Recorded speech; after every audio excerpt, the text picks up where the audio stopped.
Welcome to the Andy Stanley Leadership Podcast Reverb, a conversation that digs deeper into this month's podcast topic, all designed to help leaders go even further faster. I'm your host, Susie Gray, and today we're continuing our conversation from last week on how to build high-performance teams, one of my favorite topics. I would love to encourage all of our listeners to go back and listen to that episode before diving into today's episode because they're going to build on each other in a way. But Andy, to get us started, let's give a quick recap of the 4 essentials to building a high-performance team that we talked about last week. Yep, real quick. Number 1, select performance-oriented people and position them for maximum impact. Select performance-oriented people. If it's a team that's doing something, you need to hire doers, not just thinkers. It's easier to educate a doer than to activate a thinker. Mm-hmm. Very offensive. We talked about that last time. Number 2, so that's number 2. No, so again, number 1, select performance-oriented people, position them for maximum impact. Number 2 is to clarify the what and the why. What are we doing? Why are we doing it? What are we doing? Why are we doing it? Yep. Whether it's the division you lead or a department or an entire organization or an industry, there's an answer to the question, what are we doing? Why are we doing it? And taking the time to boil it down to something simple.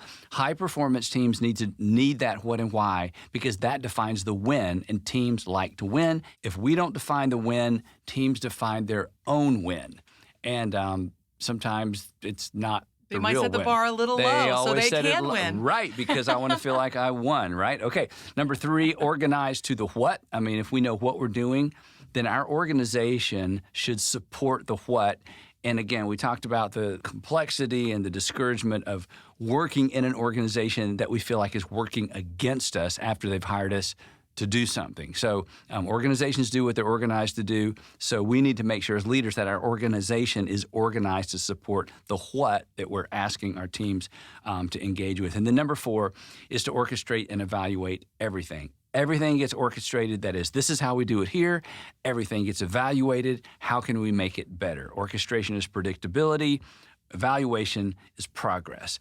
And again, high-performance teams, they don't necessarily always want to be told how to do something, but the what needs to be clear. Mm-hmm. And if there's a sense of orchestration and evaluation, then things will get better because high-performance teams want to make things more efficient, less complex, and they want to make things better. So those are the 4 essential ingredients. That's so great. So for today's episode, I would like to kind of flip the perspective. Last week, we talked about what it's like for an organization to get the right people on the bus positioned for maximum effectiveness so that they can win.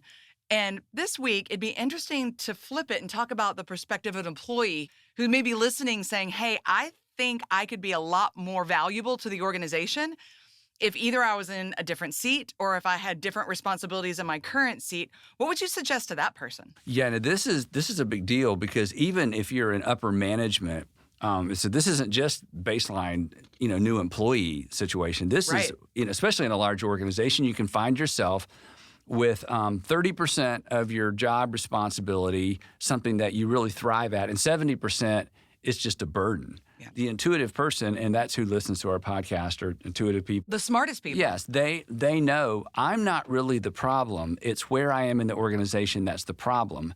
And if I had this opportunity, or if I could devote more of my time to the following things, I could add more value to the organization. Or if I were on a different team with my skill set, I would be perceived differently because it's so frustrating to be in an organization where you don't feel like you're thriving simply because the organization isn't taking advantage of your strengths and you're trying to maximize a weakness. And as we've talked about before, our fully exploited strengths are always the greatest value add to our organization, not our marginally improved weaknesses, because a weakness is just always going to be a weakness. A weakness. Yeah. So when that's the situation, I think this is when we literally or symbolically raise our hand and say, hey, I would like to have an opportunity to either shift more of my time to X, or I'd like an opportunity when the opportunity arises to join a different team. And here's why.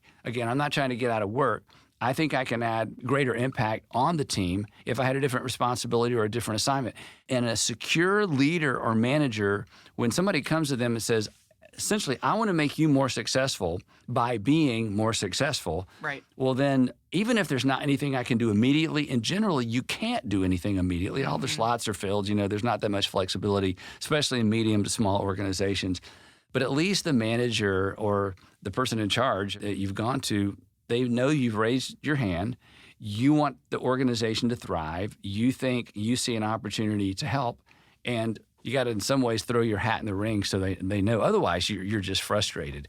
And to flip it back around, as a manager, now I'm back in my seat as the manager or the person responsible for the organization, I need to be on the lookout for those people who don't seem to be thriving in their job. But when we hired them, there was obviously something they had on the ball. And if they're not thriving or in their evaluations or in their one-on-ones, if we're doing the good job with one-on-ones, we're asking good questions. Like one of my questions I always ask in one-on-ones is, what do you wish you could do more of? Like if you could rewrite your job description, or the way it says on my little card is, what do you wish you could spend more time doing?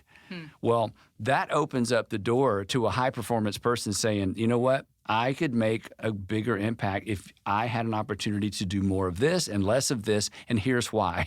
I'm better at this, and I'm not that good at this.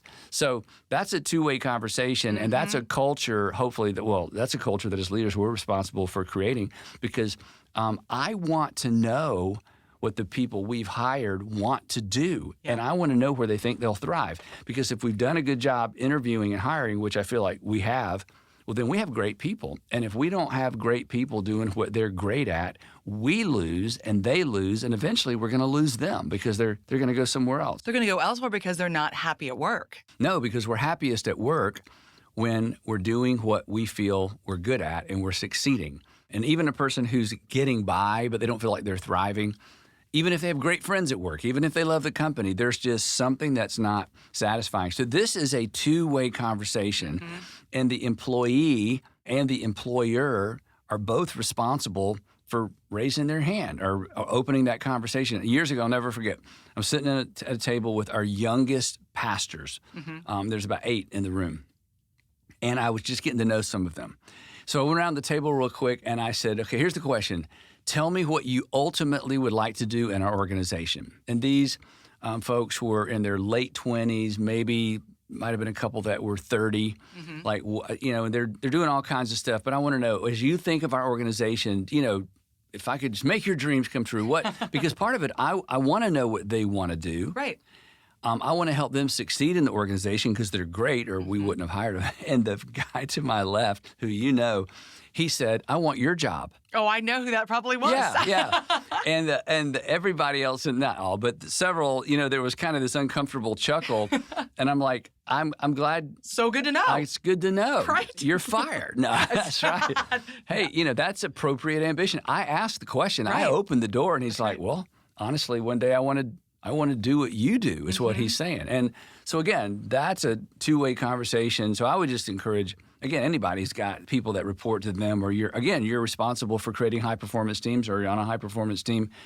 You should know who's discontent and why, and you should know who has strengths that you're not leveraging, because that's lose-lose. And when you get people doing what they love to do, it's win-win. So that's really helpful. And well, Andy, this actually reminds me of something I've heard you say recently about what is going to make you happiest and most content in your job. Because if we flip the switch, or if we flip the script back to the employee, then as an employee, you want to be a high performer. But there's some ingredients that you need to pay attention to that'll help make sure you're positioning yourself to perform well in an organization. What are those things? Yeah. Well, there's probably a dozen things, but the 3 things, again, just from experience, there's a skill set. There are things we're good at because we've been trained or educated to do those things, or experience has allowed us to develop some skills.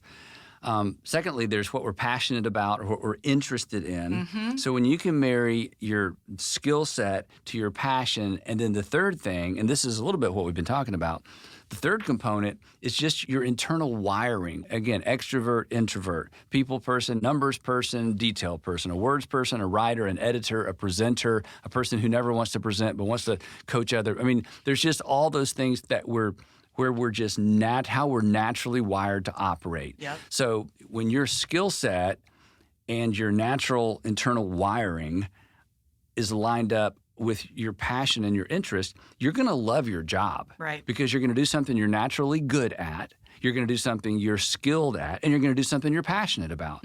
So the responsibility of finding the intersection of those three things, the responsibility really belongs to both the employee, to use that term for a minute, and the employer. Probably preferably in the interview process. Well, yes, at the beginning, but as you know, because you've done several jobs within our organization, so you weren't hired to do what you're currently doing, but you were hired, hopefully, as you came to the organization, there was an intersection of those three things to some degree, but as you've been here over time, I think you have moved and you've helped us position you to where there's a greater intersection or greater overlap, if you think in terms of those three circles. Of those three things, definitely. So people coming to the organization are rarely going to be optimally positioned for a variety of reasons. Yeah. But over time, if our systems are good and our culture is good, and if we're paying attention, and if they have permission to raise their hand, if we're asking good questions in our one-on-one, if we're doing employee satisfaction surveys, if they have an opportunity to raise their hand even through something as general as an employee satisfaction survey, then we're able to then help slowly as time allows and as opportunity allows to move people into the place where there's a greater intersection of skills, passion, and just internal wiring. And again, for those of you who are listening and you're in your late 20s or maybe early 30s, you're still figuring some of this out. This takes a while, especially the internal wiring. I tried direct sales for a while. That was, why are you laughing? You're laughing. I'm not. No, you're I'm laughing. laughing with you. Oh, You're you're not imagining me in direct sales, right? I was terrible. I mean, I was the fish trying to ride the bicycle. Probably not right? your best and highest use. No, it's awful.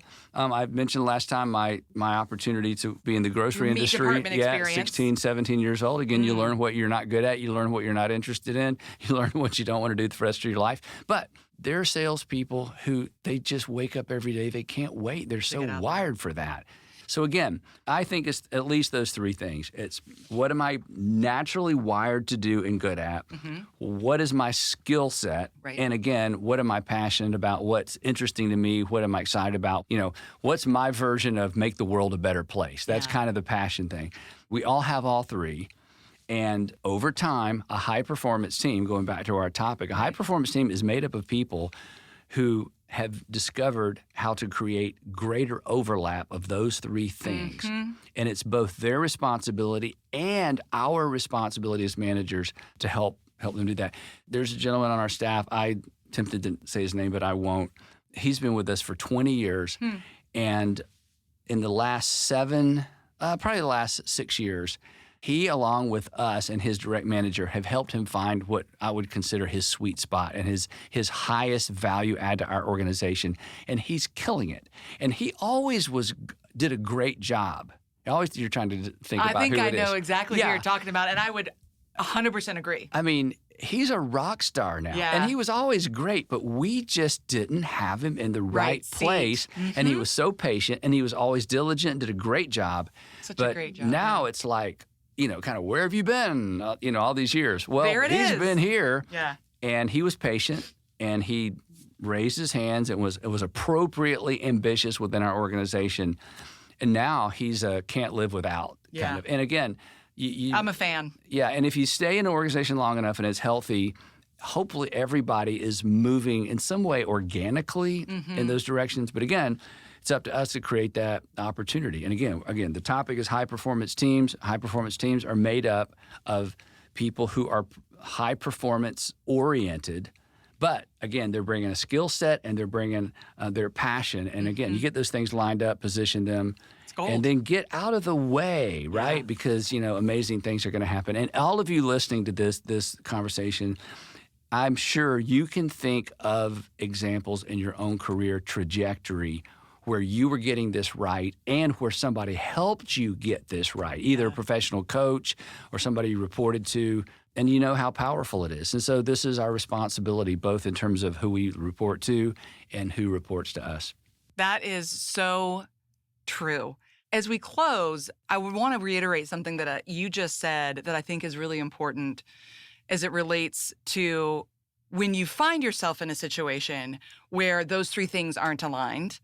you don't want to waste the opportunity to learn from what you don't want to do Oh, my either. goodness. That is exactly right. Yeah, don't waste your sorrow. Right. That's the name of a book I read years ago. Oh, Don't waste your okay. sorrows. It wasn't about this.